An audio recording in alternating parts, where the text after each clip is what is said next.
আইসলাম একটা কিতা লইয়া ওই যে সৌরবিদ্যুৎ কারেন্ট গেলি গো লাইট থাকবো এখন। আর আপনারা চেষ্টা করতে দেবেন, আমরা সিট আছে কম, মানুষ বেশি। কালকে বেলা আমি 2-3 দিন আগে খবর নিছি অনেক বেশি বেলে আসিল। আমি চেষ্টা করতেছি আপনারা যতখান পারি যে এই প্রতিবারই আইয়া হাসপাতাল আইয়া দেখতে যাই পরিষ্কার আছে কিনা, ডাক্তার সাহেব যা যা হইতেছেন আমি তা ব্যবস্থা করতেছি।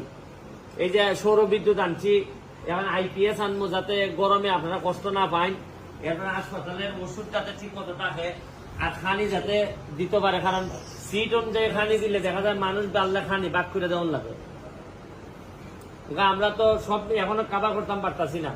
আমি দোয়া করি আপনার যে সব সমস্যা থাকে আমার জানাইবা, আমি অবশ্যই দেখবো যে কিতা করণ যায়। ঠিক আছে? আচ্ছা, এটা আমি চেষ্টা করতে দিই। আমরা তো ডাক্তারও পারে না, আমরা চেষ্টা করবো। 28 তারিখ প্লেসমেন্ট দিব।